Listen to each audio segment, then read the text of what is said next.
Okay, so, life can feel like nonstop juggling, right? Hmm. Work and family and that to-do list, that never seems to end. Yeah, for sure. And that's why we're diving into this book called the Inflow Fit Method Okay. to see if it can help us manage all that stress and maybe simplify things a little bit. And we're not talking theory here. Okay. We want practical tips that people can actually use. Right, exactly. Because I think it's important to remember that we're not aiming for a completely stress-free life.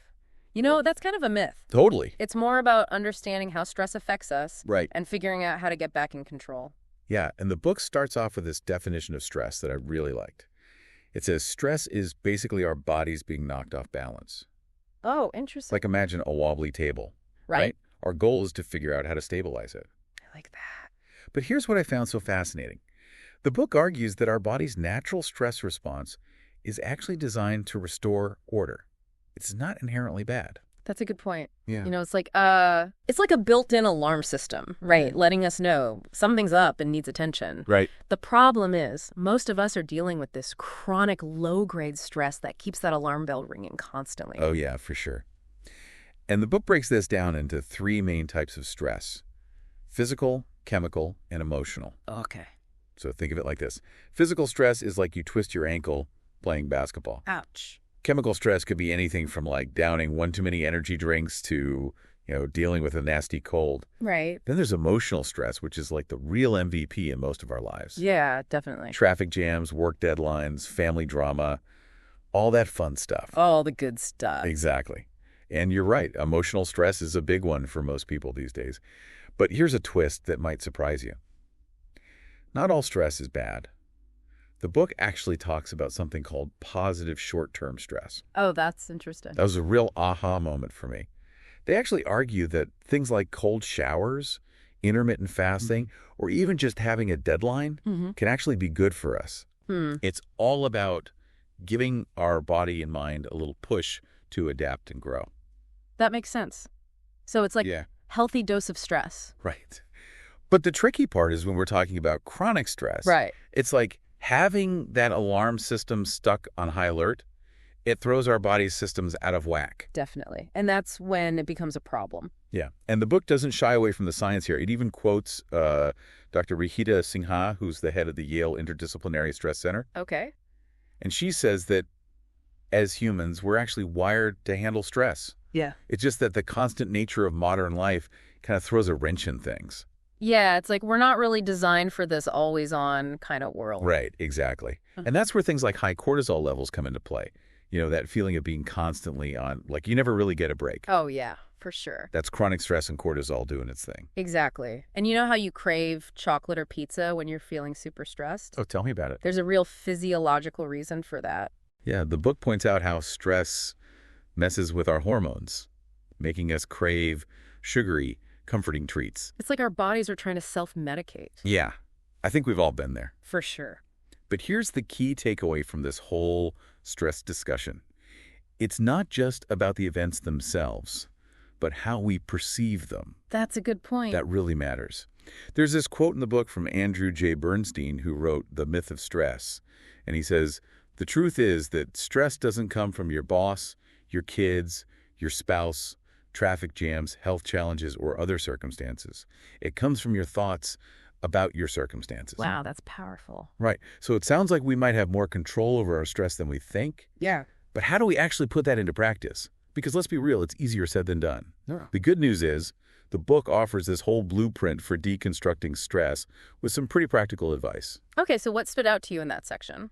Well, one thing that really grabbed my attention was the emphasis on avoiding those knee-jerk reactions when we're feeling stressed. Like instead of immediately going into fight or flight mode, we need to just hit the pause button, take a breath, and really assess the situation. I love that analogy of hitting the pause button. Yeah. It's so true. And the book even gives us this tool we can use in those moments. It's called the physiological sigh.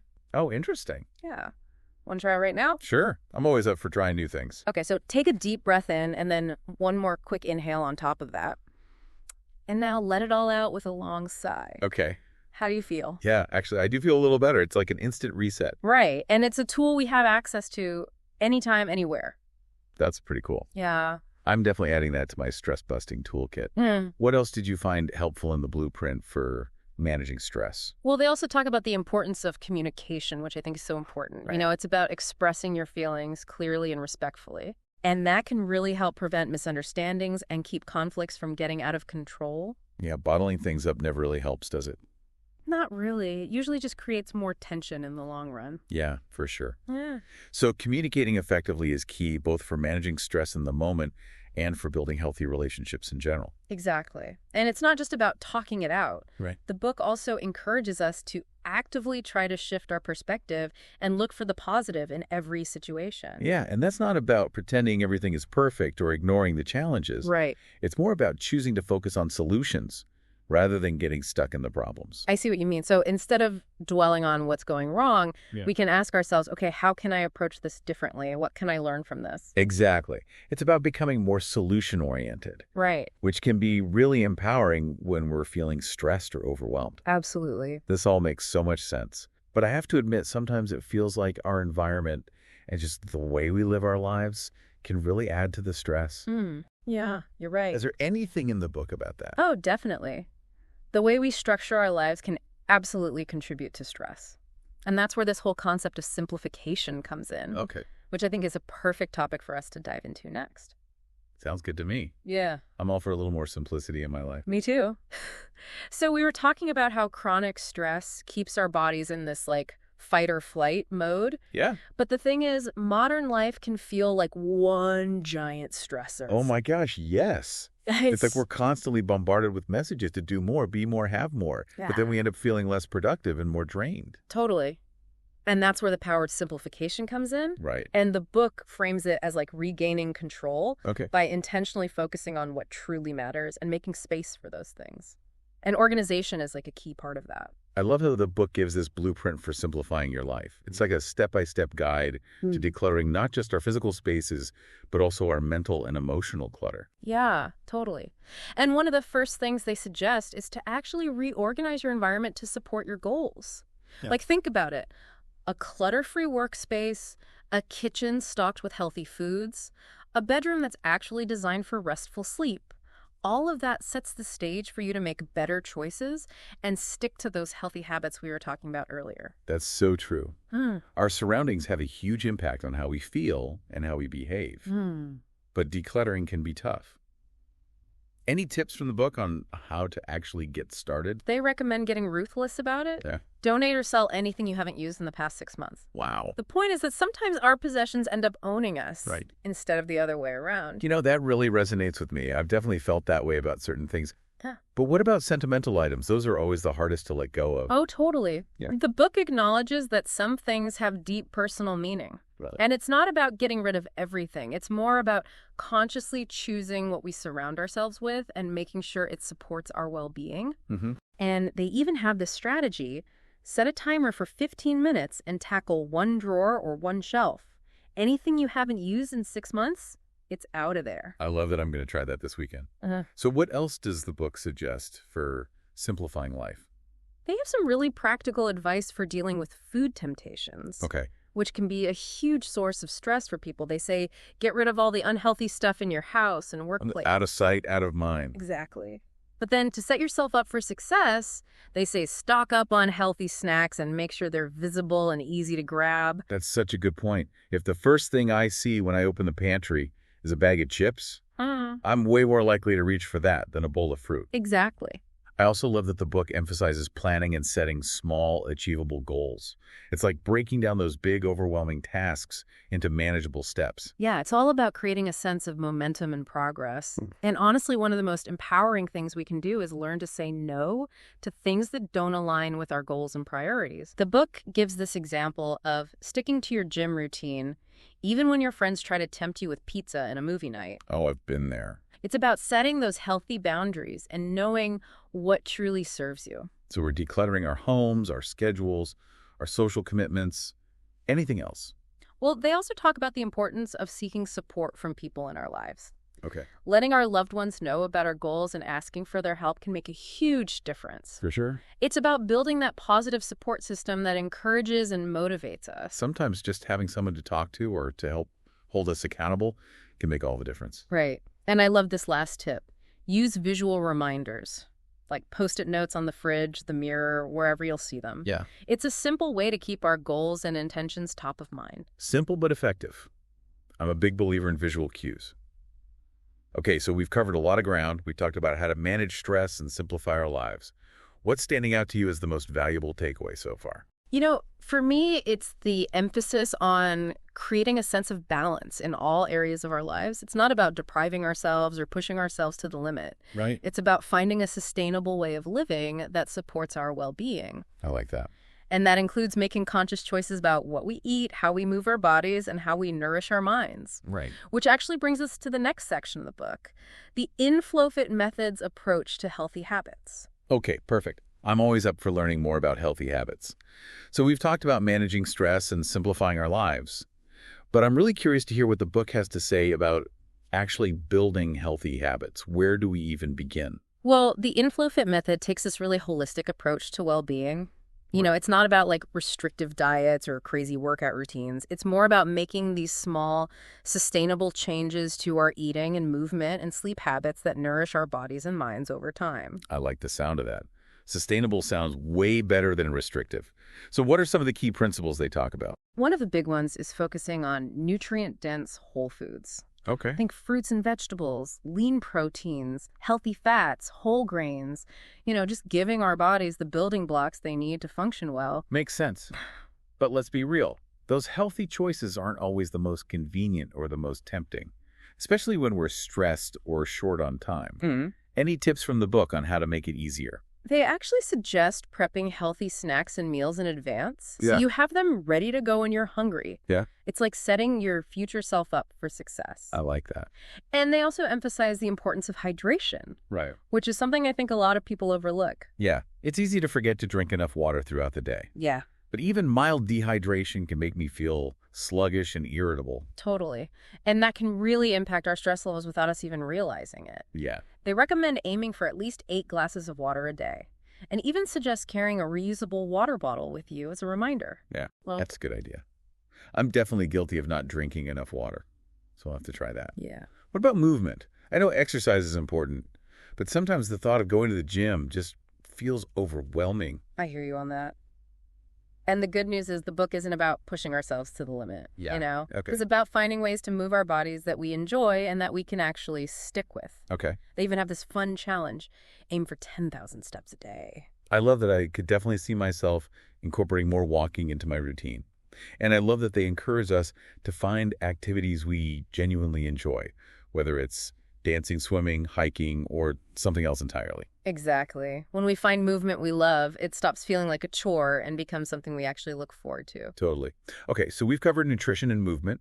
What about sleep? I know it's super important, Yes. but between work, family, and everything else, it often feels like there just aren't enough hours in the day. I think we can all relate to that. But the book really emphasizes how crucial sleep is for both our physical and mental health. When we're sleep deprived, our bodies and minds just don't function as well. It's funny. When I don't get enough sleep, I'm way more likely to reach for sugary snacks and caffeine throughout the day, which I know just makes me feel worse in the long run. It's like a vicious cycle. Oh, it is. And it can really impact our ability to manage stress. The book recommends aiming for 7 to 9 hours of quality sleep per night. That sounds amazing. Yeah. But realistically, how do we make that happen? They suggest creating a relaxing bedtime routine, avoiding caffeine and alcohol before bed, and making sure our bedrooms are cool, dark, and quiet.